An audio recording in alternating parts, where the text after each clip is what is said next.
Hello friends, मैं आपका teacher Sonu Jangad स्वागत करता हूं आपके सेल्फ यूनिवर्सिटी चैनल पर।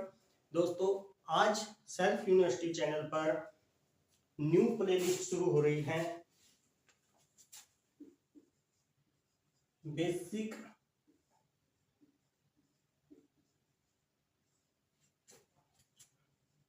मैथमेटिक्स, जिसमें दोस्तों पहले तो आपको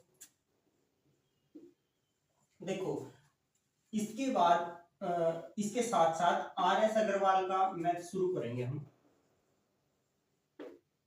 ठीक है, RS अग्रवाल का जो मैथ शुरू करेंगे उसमें चैप्टर वाइज नंबर सिस्टम, दूसरा एलसीएम एंड एचसीएफ, फिर डेसिमल,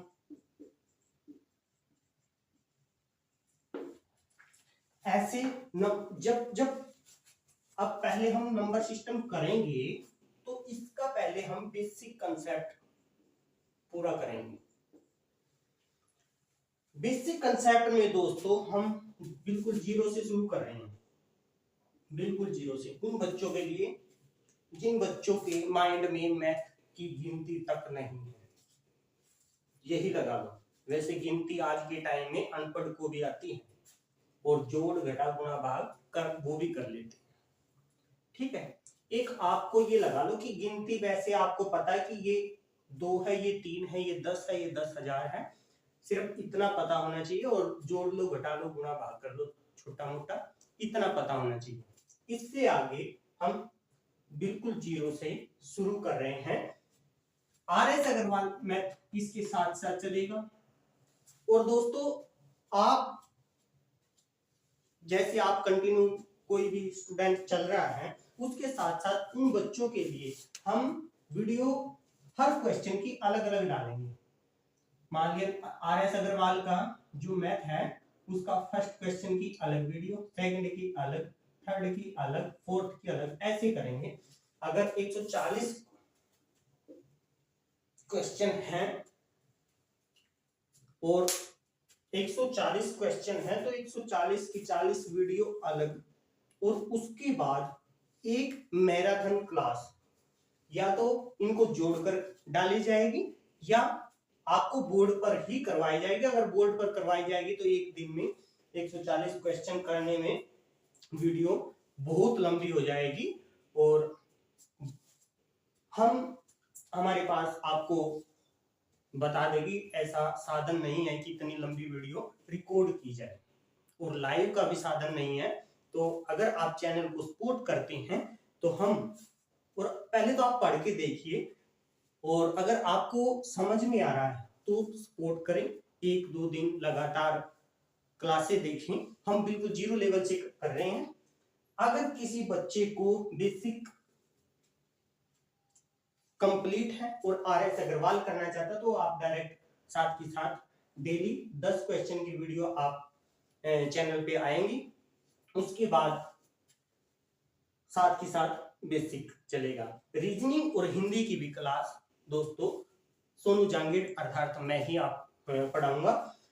और अगर उसके बाद भी आपको कोई समझ में नहीं आ रहा है तो दोस्तों बहुत से चैनल है, मैं ये नहीं कहता कि मैं अच्छा पढ़ाता हूं, बहुत धुरंधर जब जिनको मैथ बिल्कुल इजी लगता है कि कुछ भी नहीं है उनके लिए मैथ, ऐसे ऐसे टीचर यूट्यूब पे भी हैं, अपना कोर्स भी चला रहे हैं, ऐप भी होंगे, तो वहां भी आप पढ़ सकते हैं। अगर आपको सोनू जांगीड़ का समझाया हुआ समझ में आ रहा है तो आप प्लीज सपोर्ट करें, और जिससे मैं भी आपको कंटिन्यू लाइव क्लास दे सकूं। मेरा भी ड्रीम यही है कि मैं आपको लाइव पढ़ाऊं एक दिन, और लाइव तभी होगा जब आप चैनल को सपोर्ट करोगे। ठीक है, अगर आपको अच्छा लगता है तो लाइक, शेयर और सब्सक्राइब करना। अगर नहीं अच्छा लगता तो दोस्तों आप टाइम बर्बाद ना करते हुए जल्दी सक्सेस आप और किसी चैनल पर हो जाइए, लेकिन सक्सेस होइए। मैं ये नहीं कहता कि मेरे चैनल पर आप टाइम वेस्ट करें। ठीक है, और हम बिल्कुल जीरो लेवल से पढ़ाएंगे। जिन बच्चों का बेस क्लियर है वो आप या तो RS अग्रवाल की सीरीज देखिए, और या आप अगर मेरा समझाया हुआ आपको समझ में आ रहा है तो RS अग्रवाल की सीरीज देखिए, ठीक है। लेकिन मैं बिल्कुल बेसिक लेवल से, जीरो लेवल से ही आपको लेके चलूंगा। जिन बच्चों के लिए मैथ बिल्कुल उनको भड़क दिखती है, जिन बच्चों के लिए मैथ भड़क है, तो उन बच्चों को मैं मैथ सिखाने का प्रयास करूंगा। और मैं भी मैथ का स्टूडेंट हूं, और ये आपको जब तक आपको पढ़ा रहा हूं तब तक के लिए आप टीचर हो, तो आप टीचर ही देखोगे, नहीं तो मैं भी एक मैथ का स्टूडेंट हूं, ठीक है। जब तक आपको टीच कर रहा हूं मैं, तब तक आपके लिए टीचर हूं, नहीं तो मैं मैथ का स्टूडेंट हूं। बहुत जल्द ही आपके सामने नेशनल जीके, हरियाणा जीके आपके सामने बहुत जल्द लेके आऊंगा। कंप्लीट कोर्स, एक कॉम्पिटिटिव एग्जाम के लिए complete batch, complete class, complete subject आपके सामने लाने का प्रयास करूंगा, और आपका काम सिर्फ सपोर्ट करना है कि चैनल को सपोर्ट करें। तो आइए हम शुरू करते हैं। फर्स्ट क्लास है, चैप्टर का नाम दोस्तों अगर वही नंबर सिस्टम है, नंबर सिस्टम। नंबर सिस्टम का अगर हम हिंदी में अनुवाद करें, अर्थात हिंदी में इसका अर्थ होता है संख्या पद्धति। इस पद्धति को हम प्रणाली भी बोल सकते हैं। क्या बोल सकते हैं? प्रणाली। ये चैप्टर का नाम है जो कहां आया, कौन से किस बुक में आया? ये आया दोस्तों हमारी गणित की बुक में। ये गणित क्या है? अगर हम इस गणित को समझे, मेरा मानना ये है कि गणना, गण से गण प्लस इत, गण से गणना बना, और इत से इतिहास। इतिहास अर्थात विज्ञान। किसका? गणना का। गणना क्या है? गणना दोस्तों गिनती से बनी है। किसी चीज को गिनना, जोड़ना, घटाना, गुणा, भाग, ये गणना, ये गिनती क्या है? गिनती क्या है? तो हम पहले इन गिनतियों का इतिहास पढ़ते हैं। मनुष्य जाति को जब जब यह समझ में आया कि हमें किसी भी चीज को देखने के लिए कि हमारे पास किस चीज की कितनी मात्रा है। कोई पूछता है कि तुम्हारे पास, शुरुआत की बात बोलते प्राचीन काल की, कि तुम्हारे पास कितनी चीज है, कौन सी वस्तु कितनी है, तो उनके पास अगर उनको कुछ पता नहीं तो वो क्या बोलेंगे? इशारा करके। और उन इशारों को तो ऐसा उन्होंने सोचा कि अगर ऐसा हुआ कि ये तो ठीक नहीं है कि बताना एक दूसरे को, तो उन्होंने इस चीज की जरूरत पड़ी कि हमें गिनतियों की, हमें किसी मात्रा को बताने के लिए, किसी वस्तु को बताने के लिए हमारे पास कितनी है, उसके पास कितनी है, उसके पास कितनी है, तो ऐसा सिस्टम बनाना पड़ेगा कि जिससे अगले वाले को ये पता लगे कि मेरे पास कितनी है, उसके पास कितनी है, मेरे अगले वाले की पता लगे, अगले ने मेरे वाले की पता लगे कि कौन सी वस्तु कितनी है। तो ऐसा समझकर उन्होंने चिन्ह बनाए। वो चिन्ह कौन से हैं? 1 2 3 4 5 6 7 8 9। पहले उन्होंने जो किसी संख्या पर किसी की चीज, कोई भी मनुष्य कुछ भी लगा लो, उसके पास अगर एक वस्तु है, एक चीज है, तो हम उसको इस चिन्ह से इंगित करेंगे। उन्होंने ये चिन्ह बनाया कि हम उसको इस चिन्ह से इंगित करेंगे। किसी के पास 2 वस्तु है, या मेरे से कोई पूछा मेरे पास 2 वस्तु है, तो मैं अगले को ये चीज लिख के बताऊंगा। ऐसे ऐसे हम इनके नाम देखने लगे। इसका नाम 1, इसका नाम 2, इसका नाम 3, इसका नाम 4, 5, 6, 7, 8, 9। तो ऐसे ऐसे संख्याओं के चिन्ह बनाए गए और संख्याओं का नाम लिखा गया कि इनको ऐसे ऐसे बोला जाएगा। उसके बाद उन्होंने बोला कि अगर किसी के पास कोई चीज नहीं है तब हम उसको किस प्रकार से कौन सा चिन्ह लगाएं। चिन्ह तो होना चाहिए ना उसको बताने के लिए कि मेरे पास इतनी चीज है नहीं यार। तो वो चिन्ह है 0 और इस 0 को हम यहां लिखते हैं। ऐसे ऐसे जब 10 चिन्ह बन चुके, ये 10 चिन्ह हो गए टोटल, 9 तक संख्या होगी कि ऐसे ऐसे हम संख्याओं को बताएंगे यहां तक। फिर यहां तक बनने के बाद उन्होंने एक विचार किया, अगर हम सभी संख्याओं के चिन्ह अलग अलग बनाए, देखो इन्फिनिटी है, संख्याएं खत्म नहीं होती, अगर हम जब संख्या खत्म नहीं होती तो इतने चिन्ह याद कैसे करेंगे, सबके चिन्ह अलग अलग बना दिए तो उन्होंने इसका एक सिस्टम बनाया। इसी का सिस्टम बनाया। क्या सिस्टम कि जो ये वैल्यू है नहीं, ये वैल्यू अगर किसी अंक की, इन अंकों की, इन जो ये 9 अंक बच गए, टोटल कितने हो गए 10 अंक, 0 को मिलाकर कितने अंक हैं 10। 10 अंक के कारण क्या बोलते हैं इनको, वो भी हम बताएंगे। टोटल अंक 10, 0 को छोड़कर बाकी अंक कितने 9। सभी के नाम पता लग गया कि इसको 4 बोलते, इसको 5, इसको 6, इसको 7, इसको 8, इसको 9, और ये बच गए 9। और 9 के बाद अगर कोई संख्या आएगी तो हम सिस्टम बनाएंगे कि जिससे हमारा काम आसान हो जाए और सभी चिन्ह याद रखे जाए। तो इन्होंने बोला कि अब हम इसके बाद 2 अंक लेंगे और शुरुआत कहां से कर देंगे, शुरू से कर देंगे, शुरू से 1 से। 1 लिख दिया, 1 लिख दिया, और 1 की उन्होंने एक सिस्टम बनाया कि अगर किसी भी चिन्ह के दाईं तरफ, इसका दायां इधर है और अंक का इसका बायां इधर है, किसका 1 का, अगर किसी के दाईं तरफ अगर शून्य लिखते, क्योंकि ये शून्य ऐसी चीज है अगर अकेला आएगा तो उसका कोई मान नहीं होगा।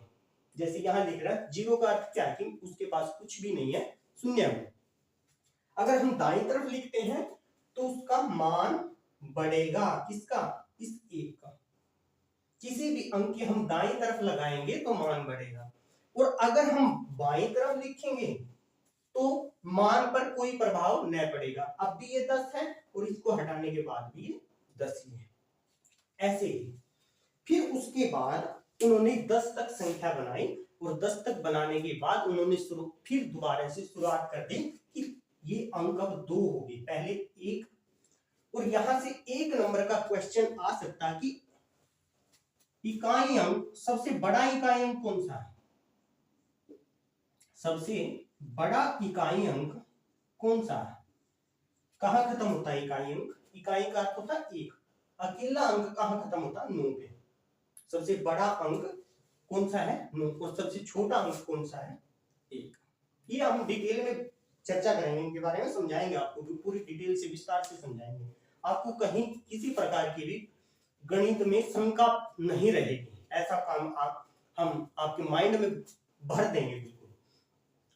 फिर उसके बाद उन्होंने ये सिस्टम बनाया। सिस्टम बनाने के बाद उन्होंने कहा कि ये 2 अंक हो गए, अब इन 2 अंकों में यही अंक जोड़े जाए। फिर उन्होंने 1 अंक ये तो लगा दिया, क्योंकि इन्होंने 0 तो लगा दिया था, 0 तो यहां लगा दिया, दोबारा से फिर 1 2 3 4 शुरू कर दी कि 1 के बाद 1 लगा दिया, 1 के बाद 2 लगा दिया, 3 लगा दिया, 4 लगा दिया, 5 लगा दिया, 6 लगा दिया, 7 लगा दिया, 8 लगा दिया, 8 लगा दिया, 9 लगा दिया। उसके बाद यहां तक खत्म होने के बाद इन्होंने कहा कि अगर जब एक बार ये खत्म होता है, इसके बाद हमने जब ये खत्म हुआ था, एक लगा दिया था, तो अब दोबारा 2 बार खत्म हो चुका है ये अंक, तो हम आगे इस अंक बदल देते हैं, इसको 2 लिखते हैं और इसको दाएं तरफ ये लिखते हैं। ऐसे हमने सारी संख्याओं का निर्माण किया। जब 99 आ जाता है, 2 अंकों की संख्या यहां खत्म हो जाती है, तो तीसरा अंक यानी कि 3 अंक बढ़ा दिए जाते हैं, 2 जीरो लगा दिए जाते हैं, किसके, एक अंक के दाईं तरफ, 2 जीरो लगा दी दाईं तरफ, तो अंक 100 बन गया। अंक कितना बन गया, 100। तो ऐसे तो दोस्तों हमारी गिनतियों का निर्माण हुआ। समझ में आ गई गिनतियों का निर्माण कैसे हुआ?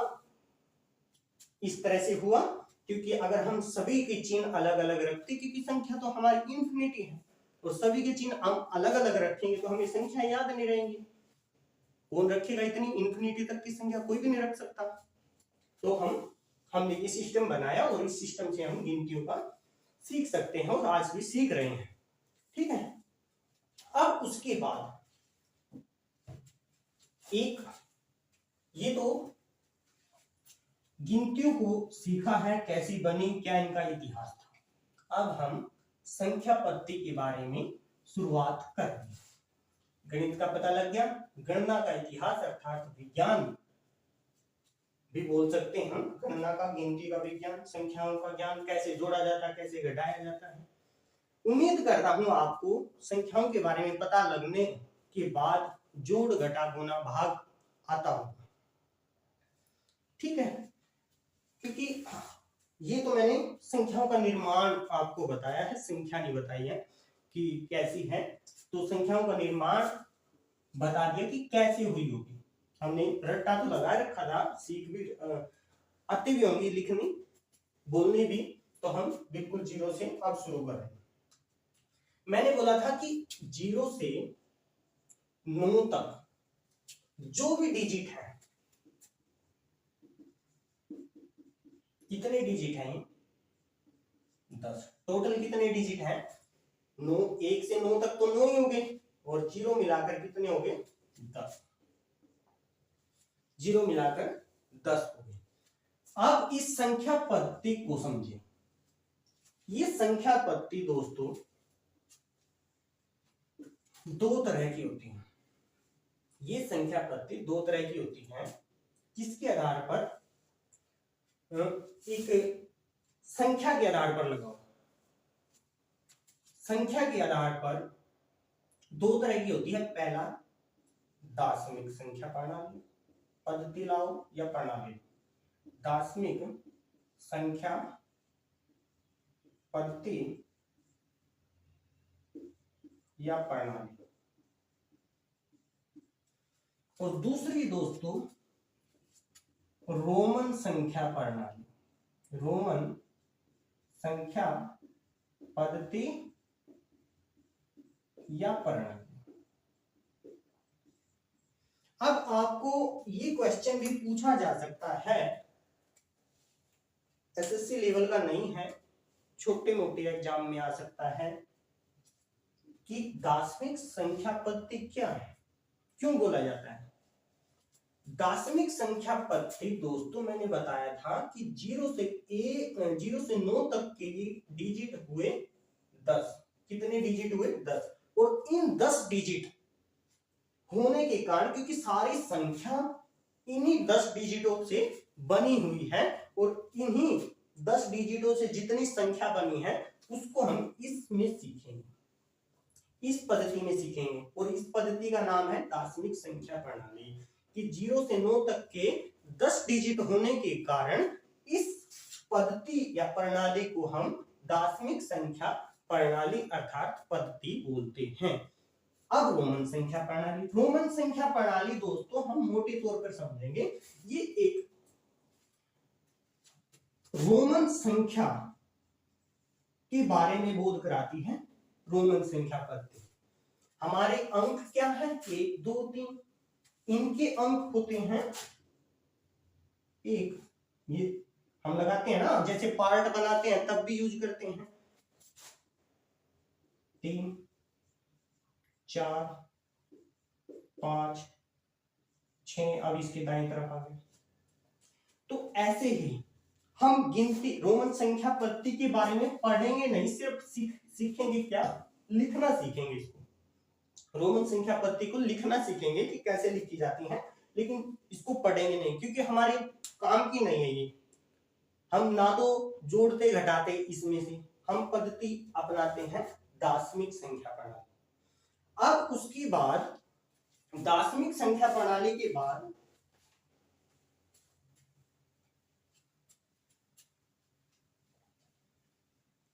इस दार्शनिक संख्या प्रणाली को पहले पार्टों में तोड़ते हैं, ठीक है।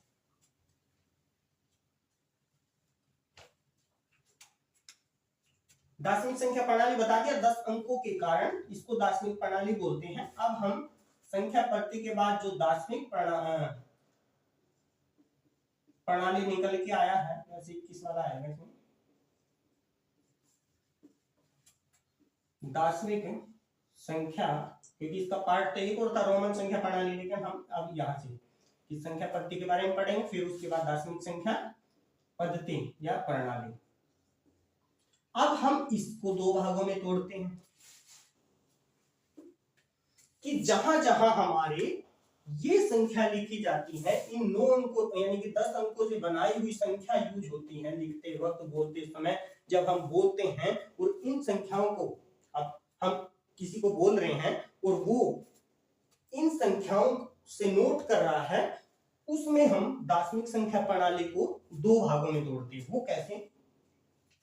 पहला है भारतीय गणना प्रणाली,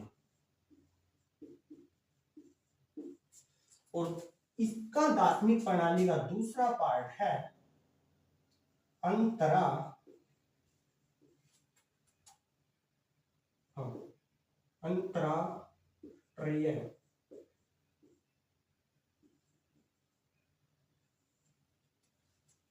गणना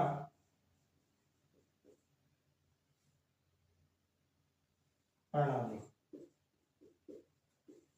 अंतरराष्ट्रीय गणना प्रणाली, हम पहले भारतीय गणना प्रणाली और दूसरी अंतरराष्ट्रीय गणना प्रणाली। भारतीय गणना प्रणाली भारत में जैसे हम बोलते हैं 1 लाख, 2 लाख, 3 लाख ऐसे, और अंतरराष्ट्रीय में हम मिलियन, बिलियन, ट्रिलियन ऐसे बोलते हैं, ठीक है। ये भी हम अंतरराष्ट्रीय प्रणाली अब डिटेल से समझेंगे। सबसे पहले हम भारतीय गणना प्रणाली को सीखते हैं।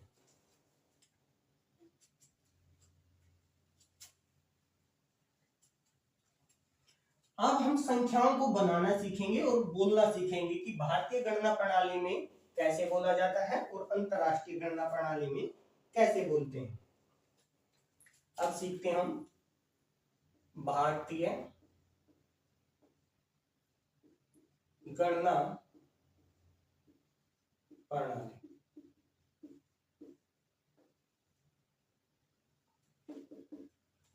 भारतीय गणना प्रणाली को सीखने के लिए हम एक नियम का प्रयोग करते हैं, उसका नाम है संख्या बनाने के लिए, बोलने के लिए। ये आपको अब ध्यान में आ जाएगा। इकाई, दहाई, सैकड़ा, हजार, 10,000, लाख, 10 लाख, करोड़, 10 करोड़, अरब, 10 अरब, खरब, 10 खरब। हम भारतीय गणना प्रणाली में संख्याओं को ऐसे बोलते हैं। अगर कोई भी संख्या, जो भी हम बोलते हैं, अभी अभी हमने संख्याओं का निर्माण सीखा, अब हम कोई भी संख्या लिखते हैं, मान लिया 8, 3, 0, 7 2।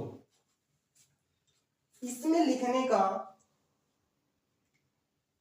जो शर्तें हैं, लिखने की जो शर्त है, जो तरीका है लिखने का, वो और बोलने का भी, साथ के साथ बोलने का भी देखो। जो हमारी देख 1000 और 10,000, लाख 10 लाख, करोड़ 10 करोड़, अरब 10 अरब, खरब 10 खरब, जोड़ा किस किस का है? 2 अगर हमारे पास दोनों इकट्ठी हैं, 1000 भी और 10,000 का भी अंक है, तो ये दोनों इकट्ठे बोले जाते हैं। इसमें यही है, सैकड़े का अकेला बोला जाएगा सदा, अगर 0 है तो बोला नहीं जाएगा। जैसे इकाई और दाएं, इकाई और दाएं, इसको 1000 की इकाई है, ये 1000 की दाएं है, ठीक है, दोनों को इकट्ठा बोलते हैं। अगर अंक है तो इकट्ठा बोलेंगे दोनों, जैसे इसमें है इकाई और दाएं, तो अगर दाएं का अंक है तो हम बोलेंगे इकट्ठा, और अगर नहीं है, जैसे यहां पे भी 0 आ गया, तो हम बोलेंगे अकेला 8। अगर है यहां पे, अगर 1 है तो हम इसको इकट्ठा बोलेंगे। कैसे बोलेंगे देखो, दोनों तरह से समझ लो। ये है तो हम इसको लिखेंगे 27, या बोलेंगे 1000। अब देखो 100 का है, 100 का हमेशा अकेला लिखा जाता है या बोला जाता है। 100 का कोई अंक है नहीं है, 0 है, हम लिख के भी दिखाएंगे। तो हमने सीधा ये छोड़ के ये लिखना है, ये लिख देंगे 18, 27,018। अब देखो अगर हम यहां पे 1 लिखते हैं या 3 लिखते हैं, तो हम इसको ही लिखते 27,300। अब देखो 300 ये अकेला लिखा जा रहा है, कि ना दाएं के साथ बोला जाएगा ना 1000 के साथ बोला जाएगा, ये अकेला होता है 318। ऐसे हम संख्याओं को लिखेंगे। उसके बाद अगर मैं यहां पे लिख दूं, सॉरी यहां पे लिख दूं 0, तो इसको क्या लिखेंगे? तो हम लिखेंगे, सैकड़े की तो बता दिया, अगर नहीं है तो 0 है तो हम सीधा लास्ट की इकाई दहाई का अंक लिखेंगे। उसके बाद अगर है, जैसे है तो हम 300 लिख दिया, जो भी अंक है उसके पीछे क्या लिखेंगे? 100 लगा देंगे। अब यहाँ पे अगर 7 है तो हम अब इसको 7 लिखेंगे, 7,300, आगे ये ऐसे कहता।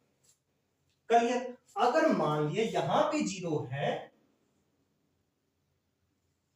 तो ये नहीं लिखेंगे 2,10,000, नहीं, ये दोनों इकट्ठे लिखे जाएंगे। इकट्ठी संख्या लिख के देखो क्या बनी, इकट्ठी संख्या पास पास लिख के देखो क्या बनी, 20। तो हम अब इसको 20,000 लिखेंगे, 20,000, आगे 318।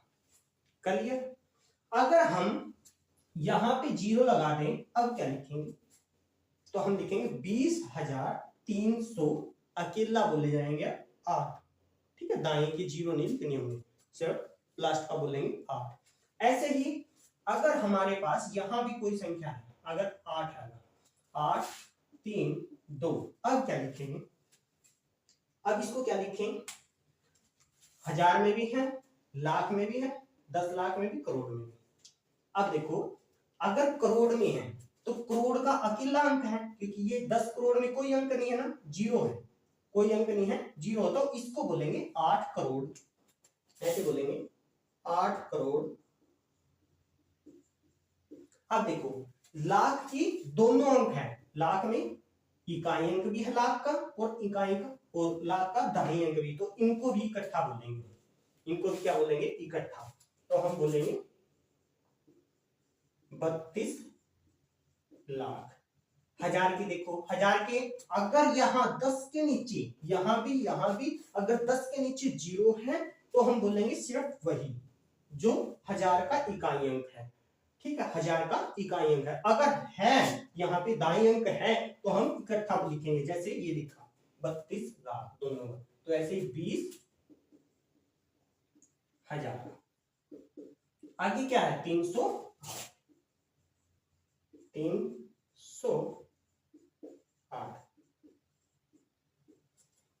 ये आगे समझो। ऐसे हम भारतीय गणना प्रणाली में दोस्तों संख्याओं का निर्माण करते हैं। उम्मीद करता हूं आपको समझ में आ गया होगा और आप संख्या निर्माण और शब्दों में बोल सकते हैं। अगर क्वेश्चन आ गया कि किसी भी संख्या को कैसे लिखेंगे, तो आप उसके अंक को इकाई दहाई करके या ऐसे ये जो एक नियम बनाया हुआ है भारतीय गणना प्रणाली का, उसके अंक के नीचे अंक लिख के बता सकते हो। ठीक है, ये वैसे आते नहीं क्वेश्चन, ये बहुत टफ, बिल्कुल ही लो क्वेश्चन है, सेकंड का फर्स्ट क्लास का। ठीक है, अभी हम फर्स्ट सेकंड क्लास को क्लियर कर रहे हैं। उसके बाद हम आपको अंतरराष्ट्रीय गणना प्रणाली के लिए बोलेंगे। अंतरराष्ट्रीय गणना प्रणाली के बारे में कैसे, कौन सा नियम है और किस तरह हम संख्याओं को लिखेंगे। टॉपिक मैंने लगातार लिख रखे हैं दोस्तों, कौन कौन से टॉपिक हम बिल्कुल जीरो लेवल से करवाएंगे और कैसी संख्याओं का निर्माण हुआ। उसके बाद हमारा आ गया अंतरा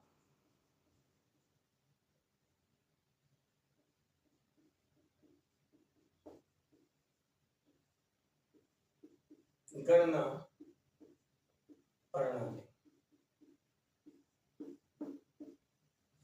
अंतरराष्ट्रीय गणना प्रणाली। अब अंतरराष्ट्रीय गणना प्रणाली को दोस्तों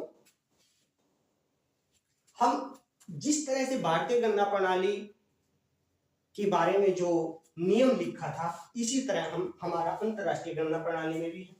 वो क्या है, यहाँ पे इकाई, यहाँ पे दहाई, यहाँ पे सैकड़ा, यहाँ पे हजार। अब देखो यहाँ पे 10,000, ये यहां तक आपको सेम नजर आ रहा होगा, आ रहा है ना, कि इकाई, दहाई, सैकड़ा, हजार, 10,000, ये तो हम भारतीय गणना प्रणाली में भी पढ़ते हैं, लेकिन यहां तक तो पढ़ते हैं, इससे आगे नहीं पढ़ते। इसके बाद जो 10,000 आता है ना, 10 के बाद जो भी अंक आएगा हम लाख नहीं लिखेंगे, लाख